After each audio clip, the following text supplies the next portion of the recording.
Masa aku membuat kajian untuk video minggu lepas mengenai kadar kelahiran yang rendah di Malaysia, aku telah terjumpa fakta menarik tentang populasi penduduk Malaya ketika merdeka. Pada tahun 1957, kaum Melayu hanya sekitar 49% sahaja. Kaum Melayu masih kaum majoriti, tetapi kaum bukan Melayu ketika itu adalah lebih ramai. Kaum Cina adalah pada sekitar 38%, kaum India pada sekitar 11%, dan lain-lain pada sekitar 1%.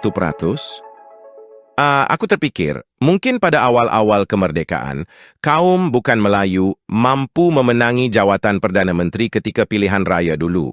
Entah kenapa, terus aku teringat dengan kenyataan Lim Kit Siang, penasihat DAP, mengenai impiannya melihat Perdana Menteri bukan Melayu di Malaysia. Tapi itu hanyalah andaian aku, yang hakikatnya UMNO dan Koalisi Barisan Nasional ketika itu sangat dipercayai oleh majoriti rakyat Malaysia. Mereka telah memerintah negara berpuluh-puluh tahun sebelum ditumbangkan pada PRU 14. Orang ramai sudah tentunya memiliki pendapat yang berbeza-beza tentang impian Uncle Lim Kit Siang ini.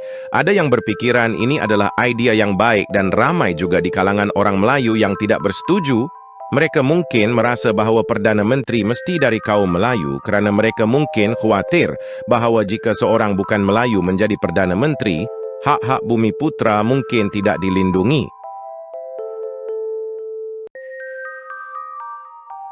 Tapi, aku sebagai orang Melayu yang beragaman Islam, aku rasa aku boleh cakap yang majoriti orang Melayu boleh menerima kaum bukan Melayu menjadi Perdana Menteri.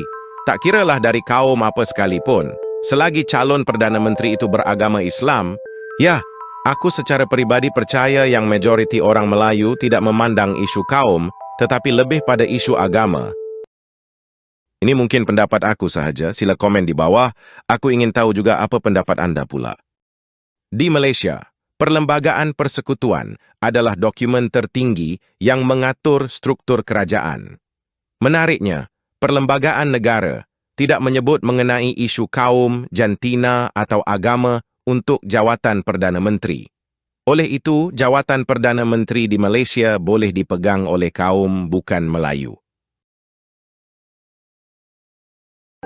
Syarat-syarat untuk menjadi Perdana Menteri, seperti yang dinyatakan dalam perlembagaan adalah berumur 21 tahun ke atas, adalah seorang warga negara Malaysia, dan adalah seorang ahli Dewan Rakyat yang mempunyai sokongan majoriti ahli Dewan Rakyat.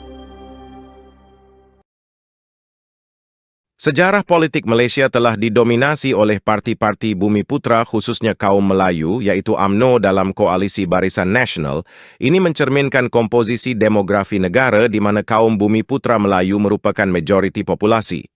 Oleh itu, secara tradisional, Perdana Menteri Malaysia adalah seorang bumi putra Melayu. Selain itu, konsep ketuanan Melayu yang merujuk kepada hak istimewa dan kedudukan istimewa bumi putra dalam masyarakat Malaysia juga mempengaruhi persepsi dan harapan masyarakat terhadap pemimpin mereka. Ini termasuk harapan bahawa Perdana Menteri harus mewakili dan melindungi kepentingan bumi putra. Namun, Malaysia adalah negara yang multi-etnik dan multicultural dengan komuniti bukan bumi putra, termasuk kaum Cina dan India. Komuniti-komuniti ini telah memberikan sumbangan penting kepada pembangunan ekonomi dan sosial negara, dan mereka juga memiliki aspirasi dan harapan politik mereka sendiri. Dalam beberapa tahun terakhir ini, terdapat perubahan dalam lanskap politik Malaysia. Pilihan raya umum pada tahun 2018 misalnya, telah melihat kejatuhan Barisan Nasional dan kemenangan Pakatan Harapan. Ini menunjukkan bahawa ada kemungkinan untuk perubahan dan kepelbagaian dalam kepemimpinan politik Malaysia. Namun, dalam konteks sosial dan politik Malaysia sekarang pun, ada beberapa cabaran yang mungkin perlu dihadapi oleh seorang bukan Melayu yang berhasrat untuk menjadi Perdana Menteri. Yang paling utama ialah mendapatkan sokongan politik yang cukup, terutamanya dari kaum majoriti, iaitu kaum Melayu. Dan pada pendapat pribadi aku, Ini tidak mustahil berlaku jika calon Perdana Menteri bukan Melayu ini dapat mengatasi persepsi dan prasangka antara kaum sekaligus berjaya mendapat kepercayaan untuk menjadi Perdana Menteri Malaysia dari kaum bukan Melayu yang pertama. Bukan Melayu boleh jadi Perdana Menteri? Jawapan mudah adalah, ya, boleh. Ini kerana Perlembagaan Persekutuan tidak menyekat atau menghalang untuk pemimpin bukan Melayu dilantik menjadi Perdana Menteri di Malaysia. Baiklah, itu sahaja dari saya. Sila tinggalkan pendapat anda pula pada ruangan komen di bawah.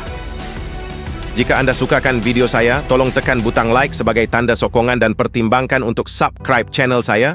Terima kasih kerana menonton dan jumpa lagi pada video yang akan datang. Bye.